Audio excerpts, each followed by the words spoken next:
Genius here. This is Pat Coakley at episode 126 of Podsnacks, Art of the Diet.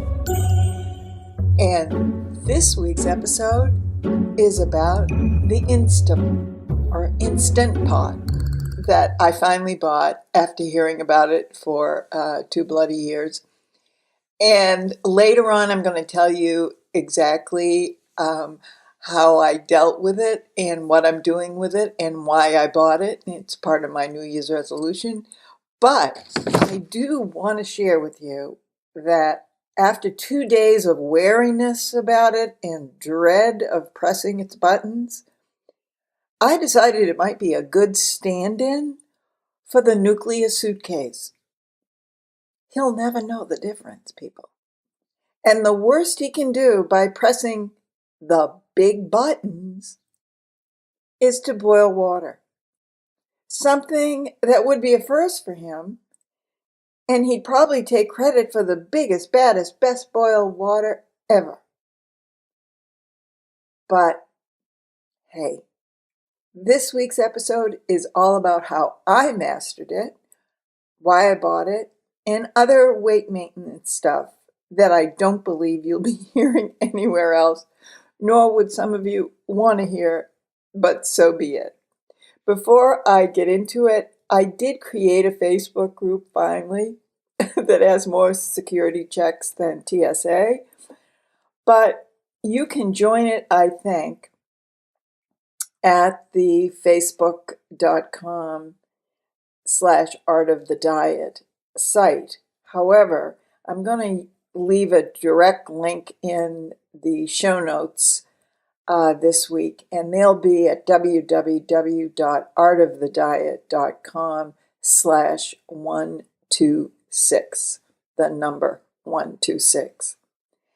You know, I'm a work in progress with this group thing, and I saw that someone had requested to join, and just this morning I approved her. I know her name and, love her, but I'm getting to know it, and hopefully I think there's going to be a real good reason to join it in terms of little extra stuff I'll be doing and contributing, and hopefully enjoying the community that grows up. But if you sign up, I'll at least know there's an interest, and have some patience with me getting this technology to work for us. And P.S., at least this episode 126 is sort of about food. I realized that 2.5 years of podcasting, and not many times have I actually tackled food as a subject. Also, please help me understand you, my audience, a bit better by emailing me at artofthediet@gmail.com. And all you have to do is put survey in the subject line, and I'll be sending you a short, and I really do mean short, survey at the end of this week. And thank you to all who have responded to this. I asked last week in the podcast the same thing, and I so appreciate the response to it, and your comments and your stories so much. You don't have to write anything but survey in the subject line, but if you want to say hey or share anything else about the podcast, feel free. And also on the show notes page at www.artofthediet.com/126, there are a few links to some articles that I found interesting this week that may or may not relate to anything you are interested in. Okay, so let's get to the Instapot. Now, it is a New Year's resolution for me to tackle the food issue directly. And by that I mean cooking routinely balanced meals that interest me. Because I started out gangbusters with freestyle, 3 weeks of it. It got me through the holidays. I didn't gain, lost a little bit. But I'm noticing, I'm sort of tired of it already. And that's not the freestyle problem. That's my problem because I go for the easy 0 point stuff like turkey breast and chickpeas, although P.S. I don't think beans under any circumstances should be 0 points because you eat a quantity of those and I don't care what plan you're on, you're not going to lose weight or maintain it. But that's just my personal experience with it. But anyway, I have a tendency to just go with those zero foods and the simpler, and I just wasn't inspired to do some of the recipes. And so I'm sort of tired now of turkey breast, okay? And I said, what I'm not tired of is realizing that when I have a balanced meal, in other words, just a traditional balanced meal of protein, carbs, a little starch, whatever, I'm more sated. I'm not as likely to be looking around for snacks.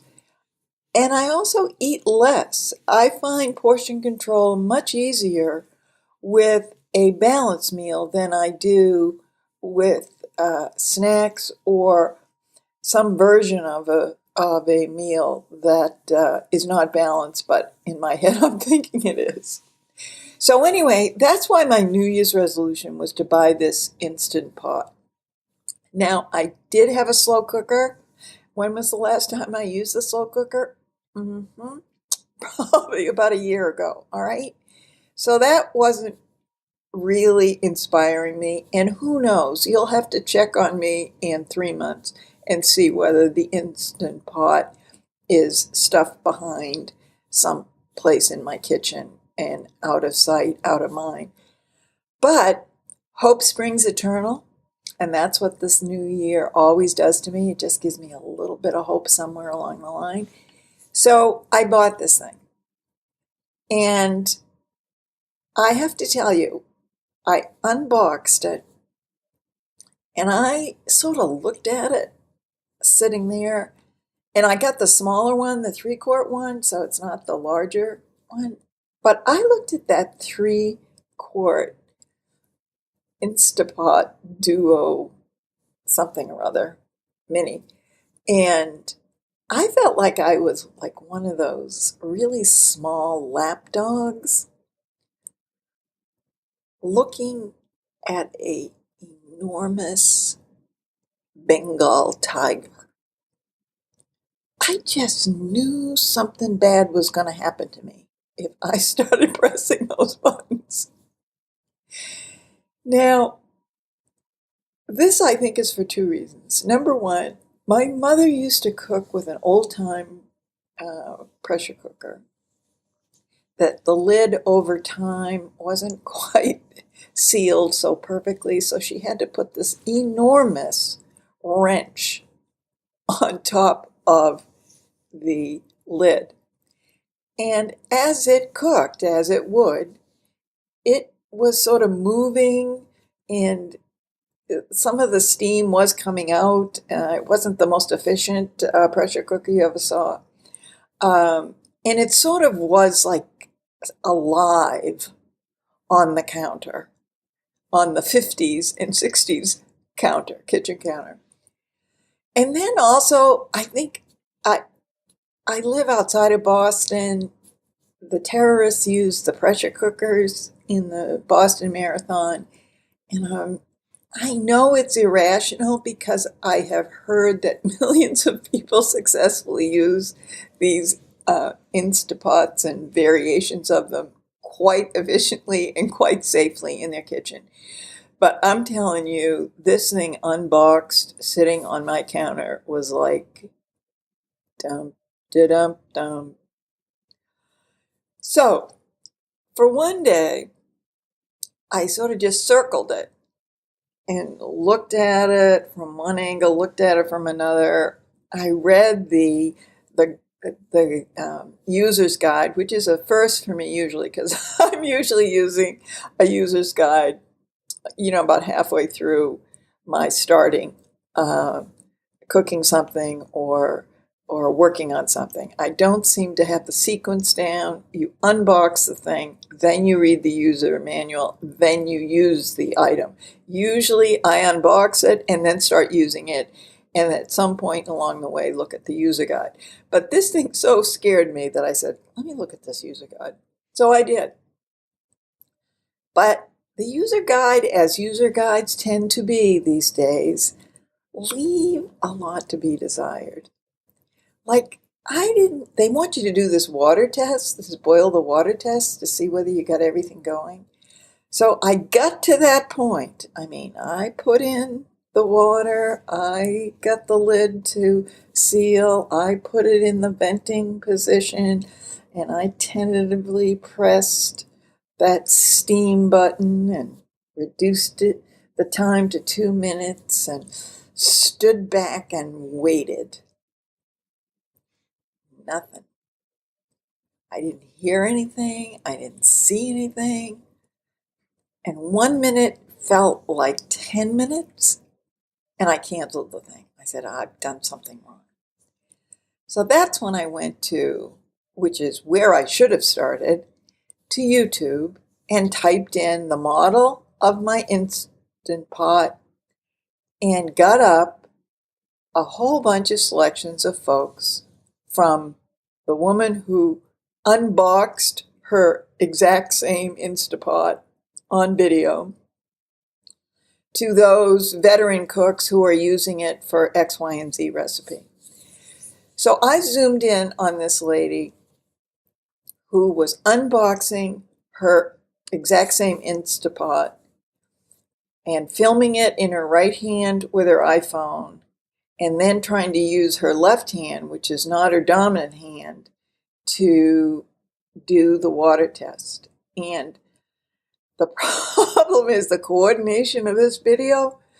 You might need Dramamine because you get a little seasick with the moving of the camera in her hands, and she's not quite able to do all the knobs and the filming at the same time.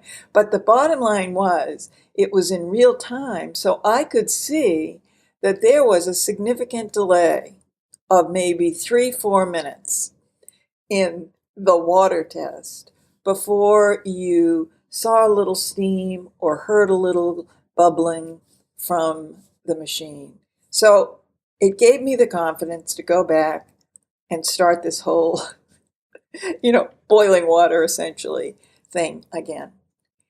And once I had seen hers through, I realized that at different points,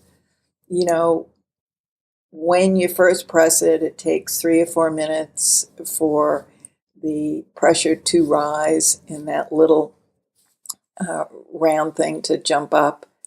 And then when it's done after 2 minutes, it takes a few minutes before it registers and shuts off. I had no idea of the time delay here. I thought it was instantaneous. And if you're approaching what you think is a bomb, you sort of want to get things right. How people are trained to defuse bombs. These are people whose nerve functioning should be studied for humanity. I am the opposite of that personality type, let me tell you. Maybe if I could go to YouTube while I was in front of the bomb that needed to be diffused and see how someone else did it, I could do it.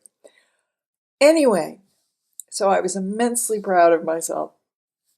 So then I decided to do what I usually love, but it takes forever: beans, black beans, because I usually do the soaking method, the all night, or 8 hours soaking and then cooking and all of this stuff. So I found this recipe that said I could just put the dry beans in, and I had made some chicken broth, so I put the chicken broth in, and I only did it up to halfway, like they said. And I didn't know whether that was enough. It covered the beans, but it wasn't like, a whole inch over it. But anyway, so I started in. And this time, of course, I knew that it took 3-4 minutes for it to get up to I had pressed the beans, and I pressed it for 30 minutes because I sort of like my beans a little sturdier. I don't like them mushy. And so I put on my iPhone timer for 30 minutes and went in the next room, and boom, my timer went off, and I went in, and sure enough, it was done. Now, it said I had to wait for 20 minutes before I released the steam, which I was not at all unhappy about, because really this was the last challenge. How to release that steam from the venting so that the steam pops out. But for beans, I guess you have to wait 20 minutes and let it naturally sort of subside and then let it go. But anyway, I want you to envision now a regular broom. And you know how long a broom handle is, right? Before it's connected to the broom part that you put on the floor. Well, I took out a broom, and I stood at the window of my kitchen. I have a small kitchen, and extended that broom just behind the venting little gizmo on top of the Instant Pot. And at 20 minutes, when it was time to release the steam, I used the broom handle to release it. And of course, after 20 minutes, it's not like a big gusher of steam. It's not Old Faithful. But I was laughing because I said, honest to God, I'm 72 years old, competent in many areas, truly. Much more difficult than managing risk with the Instant Pot. But I'm telling you, it was not your regular appliance. However, the beans were delicious, and in essence, only took me 50 minutes from dry bean to cooked and delicious bean.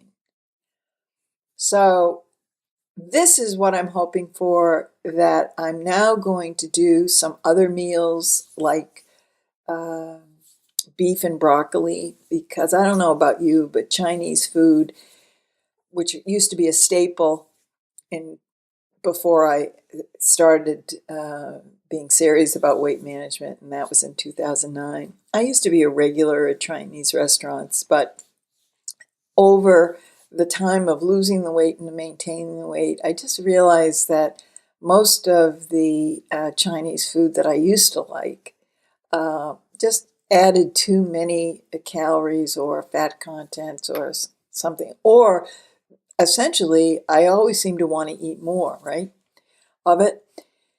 So I'm going to try to make healthy versions of some of the Chinese meals that I used to like, but were too loaded if I get them in a restaurant.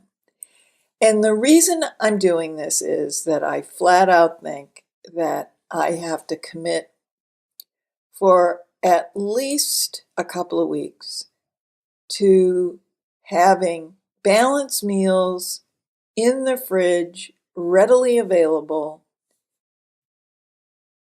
for using on a 3-meal basis, and perhaps using some of them for snacks, but combining that with the tracking that I'm going to do, which I had started out doing with the freestyle, but then stopped doing. I'm going to start doing those two things and see how it goes.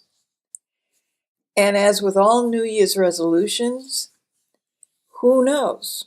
We all know the statistics about how many New Year's resolutions are still in place by, the second month of the new year. But I'm sort of excited about this one, and I wanted to share that with you. Some of you are already veterans with the Instant Pot and are probably rolling your eyes thinking, what is wrong with this girl that she was using a broom handle to move the venting handle. Hey, we all have our fears, all right?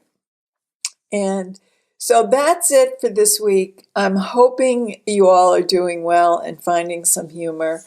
And again, my email is artofthediet@gmail.com, and all you have to put in the subject line is survey. But if you'd like to share with me anything about yourself or the podcast, I am the only one who reads these things, and I read them all. So thank you, take care, and I'll see you next week.